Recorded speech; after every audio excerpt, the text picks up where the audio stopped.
প্রেম নিয়ে কিছু কথা বলবো। প্রেমের উপাসনা হলো, এতকাল প্রেমের উপাসনা হয়নি। কোথায় কি বলছে গুরুদেব, বারবার বলছি, আবার বারবার বলবো, যতদিন না এরা ঠিক মতন শুধরে নিচ্ছে নিজেদের। একটা বিষয় লক্ষ্য করা গেছে, সেটা হচ্ছে রণজিৎ বলেছে তো, এই জন্য ওটা সঠিক হলেও আমরা মানব না। এতদিন ধরে যা করে এসছি সেটাই করব, এই হচ্ছে মিথ্যাচার এবং অরাজকতার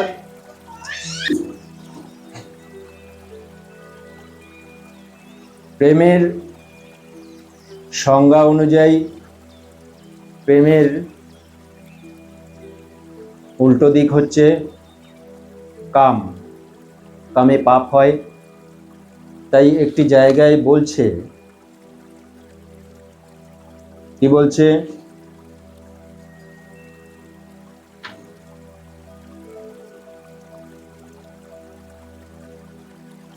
উপাসনার বিষয় বলতে গিয়ে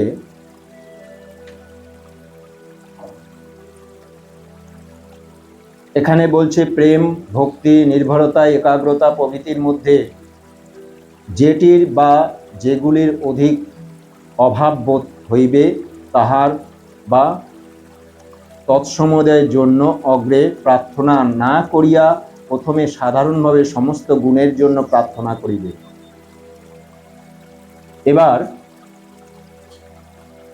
প্রেম কামনাতীত, সুতরাং এক আসনে কোনো কাম্য বিষয়ে প্রার্থনা। এক আসন বলতে একটি উপাসনা, মানে প্রেমের যে উপাসনা করতে বসেছি সেখানে কাম্য বিষয়ক শব্দ প্রয়োগ থাকবে না।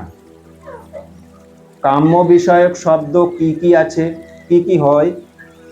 করুণাময়, দয়াময়, কৃপাময়, পাপ শব্দ।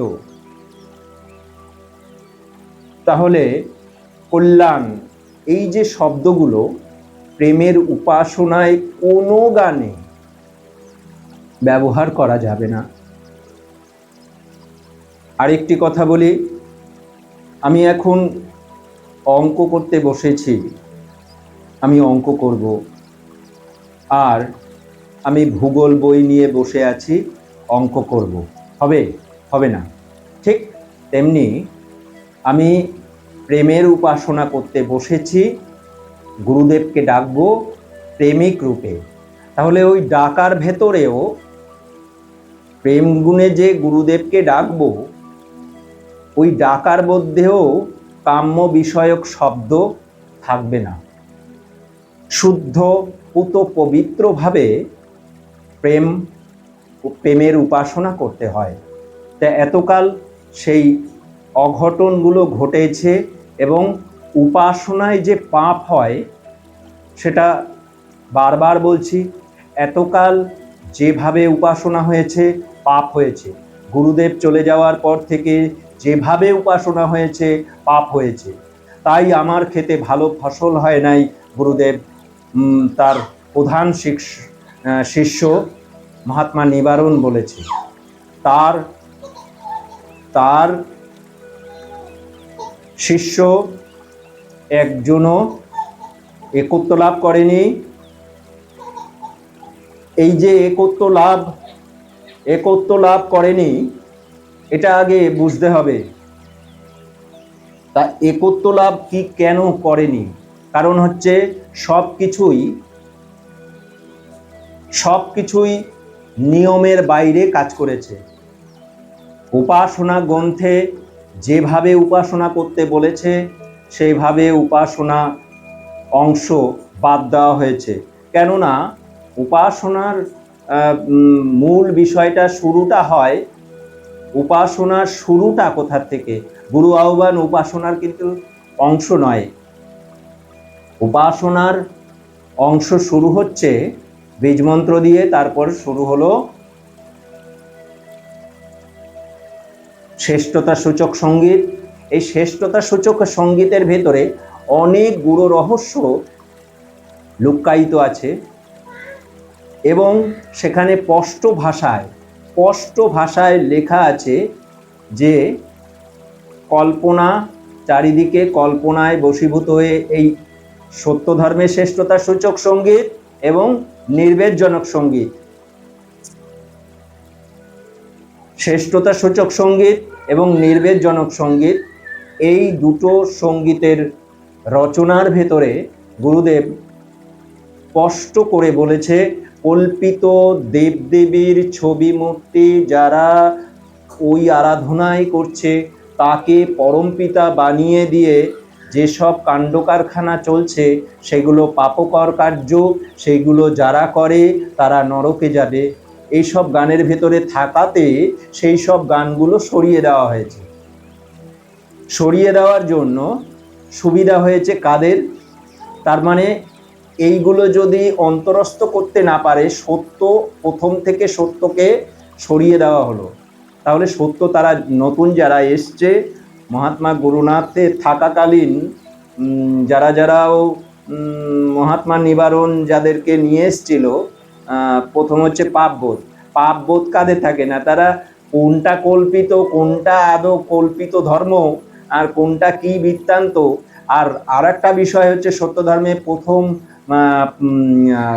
যে মুখবন্ধ হচ্ছে গুরুদেবের লেখা, আর যে সত্য ধর্ম যে শুরু হচ্ছে প্রথম দ্বিতীয় এরকম করে যে চ্যাপ্টারগুলো শুরু হচ্ছে সেখানে কিন্তু পারলৌকিক মহাত্মাদের উক্তি রয়েছে, সেটা কিন্তু গুরুদেবের রচিত না, ওটা হচ্ছে পারলৌকিক ধর্ম, পরলোক থেকে দৈববাণী রূপে ওই সব সমস্ত রচনাগুলো তিনি লিপিবদ্ধ করে রেখে গেছেন, তিনি একমাত্র প্রচারক হিসাবে।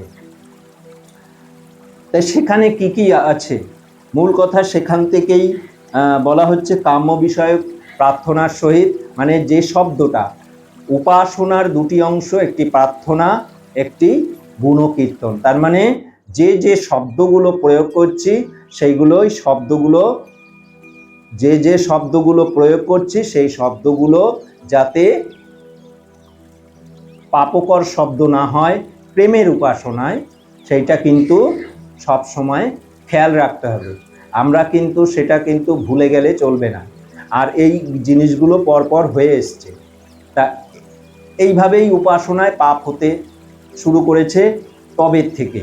এক হচ্ছে উপাসনা প্রণালী থেকে সমস্ত কিছু সরিয়ে দেওয়া হয়েছে, উপাসনায় গুরুদেবের ছবিটি রেখে বিভৎস পাপ হয়েছে। অনেকেই ভেবেছে ওই মহাত্মা উপাসনা হচ্ছে, তাহলে সাকারের উপাসনা হয়ে গেল। সাকার কোনো কিছু রাখা যায় না, সাকারের উপাসনা হয় না। তাহলে আমরা নিজে ভাবলাম খালি যে আমি গুরুদেবের উপাসনা করছি না, আমি পরম পিতার উপাসনা করছি, গুরুদেবের ছবিটি সামনে রয়েছে, কেন থাকবে? কেন? কি কারণ?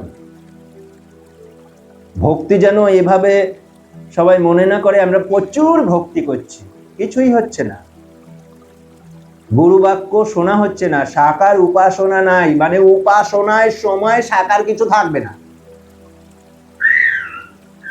উপাসনার সময় সাকার কিছু থাকবে না, সব নিরাকার থাকতে হবে। নিরাকার একমাত্র গুণ, ওই যে গানগুলো ওগুলো সব নিরাকার। মূর্তি শব্দটা হচ্ছে সাকার।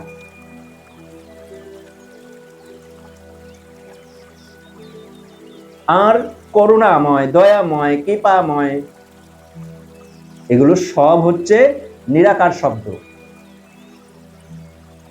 দৈর্ঘ্য, প্রস্থ, উচ্চতা, ব্যাসার্ধ, ঘনত্ব সব হচ্ছে নিরাকার। এবং করুণাময়, করুণাময় কি একটা ইট কাঠ পাথর দিয়ে করুণাময় বানানো যায়? প্রেমময়, তাহলে আমি ইট কাঠ পাথর দিয়ে প্রেমময় বানানো যায়? এটা উপলব্ধির ব্যাপার। প্রেম আমরা উপলব্ধি করতে পারি, দয়া আমরা উপলব্ধি করতে পারি, করুণাময় করুণা গুণটি উপলব্ধ করতে পারি, সেই গুণগুলো উপলব্ধি করতে পারি আমরা। তাহলে উপলব্ধি গুণের মূল বিষয়। তাই গুণ পদার্থ বহু গুণ পদার্থে একত্রিত হইলে একটি বস্তু পদার্থে সেই বস্তু পদার্থটি কিন্তু সাকার। এটা আগে ঠিক করতে হবে। আমার কথা ভালো লাগবে না, কিন্তু কিছু করার নেই, যেটা সত্য সেটা সত্য। আজকে তোমরা মানো বা নাই মানো, কালকে তোমাদের মানতে হবে। এসে সারা পৃথিবী মানতে বাধ্য হবে, সবাই নিরাকারের উপাসনা করবে একটা সময়। সবাই যারা পাপের অনবরত পাপ করে যাচ্ছে, এই যে কল্পিত দেবদেবী ছবি মূর্তি পুজো করে অনবরত পাপ করে যাচ্ছে, এ কিছু করার নেই, এ সত্য বলবো। আর যারা নিজেদের মনে করে আমরা সত্য ধর্ম অবলম্বন করে রয়েছি, তারা তো প্রথম মিথ্যা কথাটাই বলছে, সত্য ধর্ম অবলম্বন করে রয়েছে, সেটা মিথ্যা।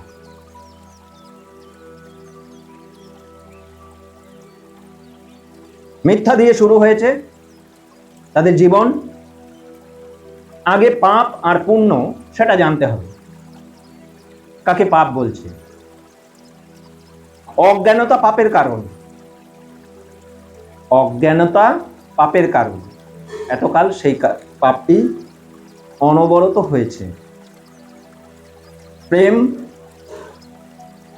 তাহলে প্রেমের উপাসনা আমরা কেমন ভাবে করতে পারি? প্রেমের উপাসনায় মাঝখানে একটি জায়গা আছে, যে জায়গাটা দেখতে দেখতে অনেকগুলো বছর পার হয়ে গেল, তখন থেকে এই প্রেমের উপাসনা সঠিকভাবে শুরু হয়। ভুল তো আমিও করেছি, ভুল শুধরে নেওয়াটাই হচ্ছে সাধকের কাজ। তাই যাই হোক, ছত্তিশগড় বসে প্রথম জানতে পারি, পারলৌকিক মহাত্মারা এসে জানায় সবই তো গিয়ে আমরা দিয়ে গেছি, তোমরা এই ভুলগুলো করো কেন? তারপর সেখানে উপাসনার প্রণালীর ভেতরে স্বীয় পাপের উল্লেখ, তজ্জন্যে আত্মগ্লানি ভোগ, এই কথাটা আছে। তাহলে পাপ শব্দ আছে, তাহলে এইখানে প্রেমের উপাসনায় ওই জায়গাটায় কি লিখতে হবে? লিখতে হবে প্রেমহীনতা হেতু, প্রেম আমার কম, প্রেমহীনতা হেতু আত্মগ্লানি ভোগ। এইবার প্রেম আমার, এই প্রেমহীনতা হেতু সঙ্গীত, প্রথম সঙ্গীতটা প্রেমহীনতা হেতু, তার মানে প্রেম আমার কম, আর প্রেমহীনতা হেতু সঙ্গীত কি গুরুদেব লেখেনি? অবশ্যই লিখেছে। এতদিন সেটা ব্যবহার হয়নি, বুঝতেই পারেনি। আরেকটি কথা, তারপর হচ্ছে প্রেম গুণের জন্য প্রার্থনা। অন্যান্য যত গুণ আছে তার ভিতরে প্রেম শব্দটা আমরা ব্যবহার করতে পারি। এককভাবে প্রেমের উপাসনায় আমরা কোনো রকম পাপকর শব্দগুলো ব্যবহার করতে পারবো না। করুণাময়, দয়াময়, কৃপাময়, এই যে শব্দগুলো, পাপ শব্দ, এগুলো ব্যবহার করা যায় না। কি সুন্দর গুরুদেব প্রেমের উপাসনা, প্রেমের উপাসনায় যে সঙ্গীত, গুণকীর্তন, প্রেমের গুণকীর্তন লিখেছে, সেখানে একটি শব্দ প্রয়োগ করেছে এরকম দয়াময়, কৃপাময়, এই শব্দ ব্যবহার হয়েছে না। ওহে নাথ প্রেমময়, তুমি কি অপূর্ব ধন, শব্দ নহ কিন্তু তব শোনা যায় মধুর বচন। এখানে কি শব্দ আছে? সব শব্দগুলো প্রেম বিষয়ক শব্দ এবং শুদ্ধ পবিত্র শব্দগুলো ব্যবহার হয়েছে, অপবিত্র শব্দগুলো এখানে ব্যবহার হয়নি। তাই এই যে বিষয়গুলো আগে বুঝে আমাদের চলতে হবে। উপাসনায় নানানভাবে পাপ হয়েছে, এখনো যারা যারা গুরুদেবের ছবি, অন্যান্য ছবি রেখে উপাসনা করছে, তারা পাপ করছে, তারা নরকে অবধারিত। আমার কথা ভালো লাগবে না, আমি চিরদিন এরকমভাবে বলে যাব, কিচ্ছু করার নেই। গুরুদেব বলেছে প্রথম সূত্র হচ্ছে, সত্যধর্মের প্রথম সূত্র হচ্ছে সাকার উপাসনা নাই। উপাসনার সময় সাকার কিছু রাখা যাবে না। গুরু পুজো, গুরু পুজো সূক্ষ্মই প্রধান। এই যে স্থূল উপাচার দিয়ে যে গুরু পুজোটা করি, সেটা কিন্তু প্রধান না, অপ্রধান। তাহলে পুজো যদি স্থূলর পুজো যদি সূক্ষ্মই প্রধান হয়, তাহলে পরমপিতা নিরাকার, তার উপাসনা করছি গুরুদেবের ছবিটি রেখে। এই যে বিচারিতা, এই যে অজ্ঞানতা, এগুলো কি? এগুলো বোঝার পর একটু তো অন্তত চেতনা ফেরার দরকার। কি এতদিন হয়েছে মিথ্যাকে অবলম্বন করে? গুরুর বাক্য শোনা হয় না, গুরু যা যা বলেছে সেগুলো পালন করা হয় না। অনেকবার বলা হয়েছে সবাইকে, পুনঃ এতদিন ধরে, আজকে 9টি বছর হয়ে গেল, সবাইকে পুনঃ জানানো হয়েছে, কিন্তু অহংকার পতনের মূল। এ কিছু করার নেই, মানতে তোমাদের হবেই। আজকে না কমানো, কালকে তোমাদের মানতেই হবে। আমি সব লাইন তুলে দিয়ে বলবো, এবং লাইন তুলে দিয়ে আমি এতদিন ধরে বলে এসছি, কিচ্ছু করার নেই। সত্য আমি বলবো, ওই কল্পিত ছবি, দেবদেবীর ছবি মূর্তি যারা নিজেদের সত্য ধর্ম অবলম্বী বলে, তাদের ঘরে ওই পাপের জিনিসগুলো রয়েছে। এবং দেখলে মনে করে, যে রাস্তা দিয়ে যাচ্ছে ওটা দেখলে মনে করে ওটা কৃষ্ণ, ওটা দেখলে মনে করে ওটা কালী, ওটা দেখলে মনে করে ওটা শিব। সব হচ্ছে মিথ্যা। দেবদেবী আছেন সত্য। তুমি সত্যি দেবদেবীকে দেখতে চাও, দীক্ষার পরে এক একজন প্রকৃতভাবে বৈদিক মন্ত্রে যাদের দীক্ষা হয়, তাদের জন্য এক একজন দেবতাকে নিয়োগ করা হয়। 15 দিন থেকে 1 মাসের মধ্যে সেই দেব বা দেবী ডেকে দেবে বা দর্শন দেবে। দর্শন অনেক প্রকার হয়, তা দর্শন হবে। পক্ষের মাঝারে লক্ষ্য করে কত দেবে।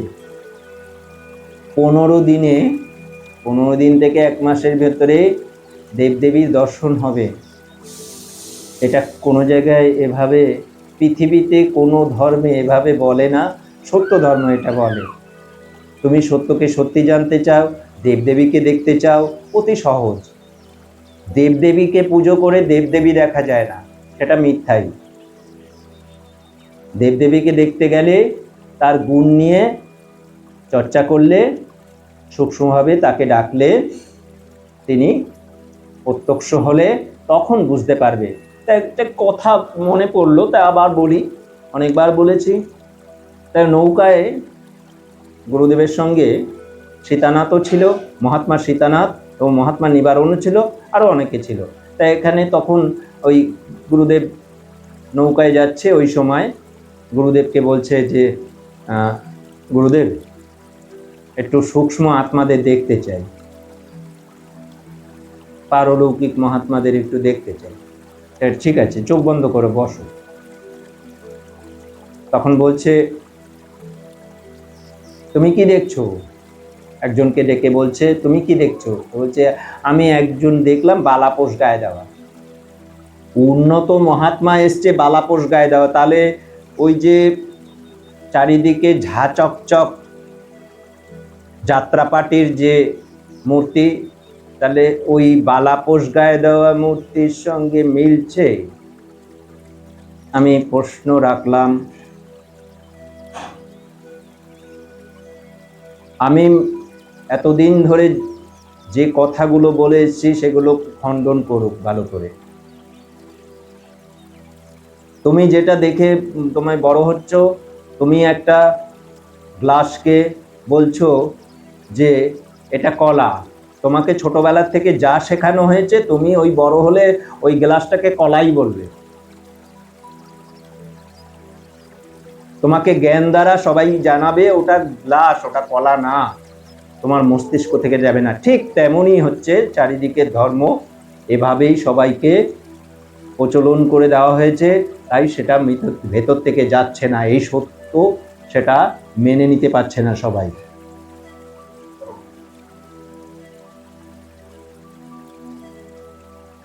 ধন্য আমরা মূর্খের রাজ্যে বসবাস করছি, আর সেখান থেকেই ধর্ম প্রচার হয়েছে, সত্য ধর্মের প্রচার হয়েছে, শুরু হয়েছে। এখনো সত্য ধর্মের যখন থেকে সত্য ধর্ম শুরুটা হয়েছে, পৃথিবীর সৃষ্টিমণ্ডলের একজনই মহাত্মা, তার শিষ্য 4জন শিষ্য একত্ব লাভ করেছে, সেটা পৃথিবীর একজন গুরু।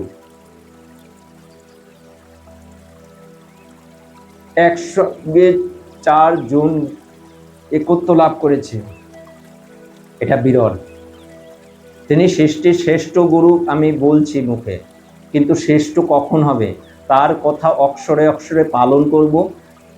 গুরু নিষ্ঠা, তিনি গুরু যা বলেছে সেটা অক্ষরে অক্ষরে পালন করাই হচ্ছে নিষ্ঠার কাজ।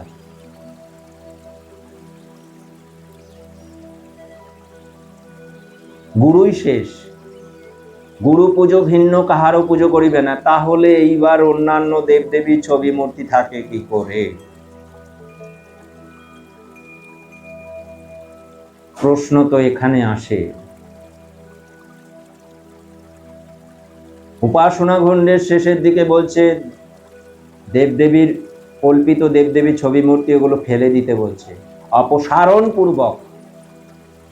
ভালো করে লেখা দেখে নিক গুরুদেব কি লিখেছে, অপসারণ পূর্বক জ্যান্ত দেবতা পিতামাতাকে পুজো করতে হবে।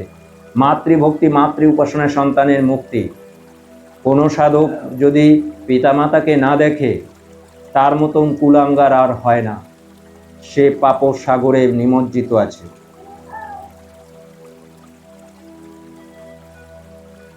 এই বলে সমাপ্ত করলাম।